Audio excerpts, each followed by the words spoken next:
Janasena BJP కూటమి అధికారంలోకి రావడంతో ఆ పార్టీల అభిమానులు మొక్కులు తీర్చుకుంటున్నారు.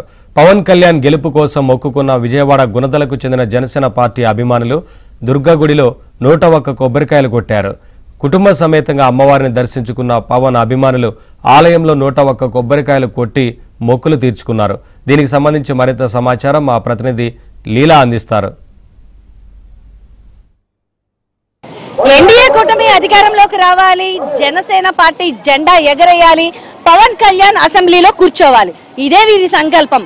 ఈ సంకల్పంతోనే అమ్మవారికి మొక్కుబళ్ళు చెల్లించుకునేందుకు గుణదల నుంచి గుణదల వాస్తవ్యులు, పవన్ కళ్యాణ్ ఫ్యాన్స్ భారీ ఎత్తున కూడా ఈ రోజు అమ్మవారి గుడికి వచ్చి మొక్కుబళ్ళు చెల్లించుకున్నారు. అయితే అసెంబ్లీ గేట్ కూడా టచ్ చేయలేనన్న తమ పవన్ కళ్యాణ్ అభిమాని అయినటువంటి పవన్ కళ్యాణ్ ఈ రోజు అసెంబ్లీలో కూర్చోవడం, అలాగే డిప్యూటీ సీఎం గా కూర్చోవడం కూడా తమకు ఎంతో ఆనందాన్ని కలిగించిందని, ఆయన ఖచ్చితంగా పార్టీ అధికారంలోకి రావాలంటూ కూడా అభిమానులందరూ కూడా ఈ రోజు అమ్మవారికి మొక్కుకోవడం, మొక్కుబళ్ళు చెల్లించుకునేందుకు ఇంద్రకీలాద్రి ఆలయానికి వచ్చారు. ఒకసారి వారితోనే మనం మాట్లాడదాం, వారు ఏమని మొక్కుకున్నారు, వారి అభిప్రాయాన్ని మనం మాట్లాడదాం.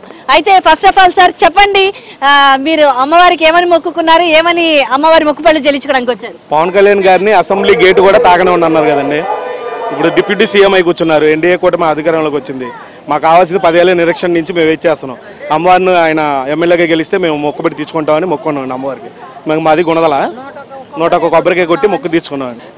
దురంత కాలం పరిపాలన పోయింది, మంచి పరిపాలన అందించాలని, అందరూ బాగోవాలని, ఇచ్చే పథకాల గురించి ఆశపడకూడదు, బిడ్డల గురించి భవిష్యత్తు గురించి ఆలోచించాలి. పథకాలు ఇస్తున్నారు, ఈ పార్టీ వచ్చిందని మళ్ళీ అనుకోకూడదు. ఉంటే ఇస్తారు, లేకపోతే మనం చదువుకుని ఉండాలి. మామూలుగా రాష్ట్రం అంతా బాగోవాలని, చల్లగా ఉండాలని కోరుకుంటున్నాం. పవన్ కళ్యాణ్ గారు జనసేన పార్టీ గెలవాలని, ఎమ్మెల్యేగా గెలవాలని పెద్దాపురంలో మొక్కుబడి చెల్లించుకున్నామని తీర్చుకుంటాకు వచ్చాం. అయితే కుటుంబ సమేతంగా రావడం అయితే జరిగింది. చెప్పండి అమ్మా, మీరు రావడం, అమ్మవారి మొక్కు చెల్లించుకోవడం ఎలా అనిపిస్తుంది? ఏమండి, మాకు చాలా ఆనందంగా ఉంది. మేము గుణదల నుంచి వచ్చామండి. పవన్ కళ్యాణ్ గారు గెలిచినందుకు మాకు చాలా ఆనందంగా ఉంది. పవన్ కళ్యాణ్ గారు పరిపాలించాలని, డిప్యూటీ సీఎం గా గెలిచి రోజా తల మీద కూర్చున్నాడని మేము మరీ ఆనందపడుతున్నామండి.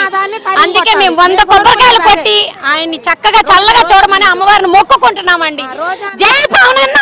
పవన్ కళ్యాణ్ గారు రావాలి శుభ్రంగా కోరుకున్నాము. ఎలాగ మెగాస్టార్ నా ఫేవరెట్. వాళ్ళ అన్నగారు అంటే నాకు చాలా అభిమాని.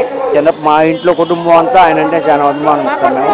ఇప్పుడు ఏంటంటే మేము పవన్ స్టార్, మాకు చిరంజీవి గారు అంటే ఎలాగో వెళ్ళిపోయారు, పక్కకి వెళ్ళిపోయారు. ఎలాగో ఇది అయిపోయింది ఆయనకి. పవన్ స్టార్ పట్టుదలతో వచ్చాడంటే దానికి ఒక కారణం ఉంది. చెప్పండి, పవన్ కళ్యాణ్ అధికారంలోకి రావడం ఎలా అనిపిస్తుంది? మొక్కుబళ్ళు వీళ్ళందరూ చెల్లించుకున్నారు, ఎలా అనిపిస్తుంది? చాలా హ్యాపీగా ఉంది. మేము వైజాగ్ నుంచి వచ్చాము.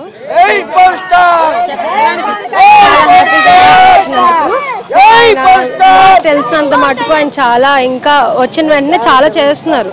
ఆంధ్రప్రదేశ్కి ఇంకా చేస్తారు. అలాగే మాకు కూడా, మేము జాబ్ చేసుకున్న వాళ్ళం, మాకు ఇంకా జాబ్లు వస్తాయని మా వైజాగ్లో ఇంకా చాలా కోరుకుంటున్నాం. అయితే చూడొచ్చు, ప్రతి ఒక్కరు కూడా పవన్ కళ్యాణ్ జెండా పట్టుకొని వారి అభిమానాన్ని అయితే చాటి చెప్పుకుంటున్నారు. ఖచ్చితంగా పవన్ కళ్యాణ్ అధికారంలోకి రావడానికి కోసం మీరు మొక్కుబళ్ళు చెల్లించుకునేందుకైతే మాత్రం గుణదల నుంచి రావడం అయితే జరిగింది. కుటుంబ సమేతంగా వర్షాన్ని సైతం లెక్క చేయకోకుండా ప్రతి ఒక్కరు వచ్చి, ఇక్కడ మహిళలు అలాగే కుటుంబ సమేతంగా వచ్చి ఆనందాన్ని కూడా వ్యక్తపరుస్తున్నారు. కెమెరా పర్సన్ సాయితో లీలా, ఏబీ ఆంధ్రజ్యోతి, ఇంద్రకీలాద్రి నుండి.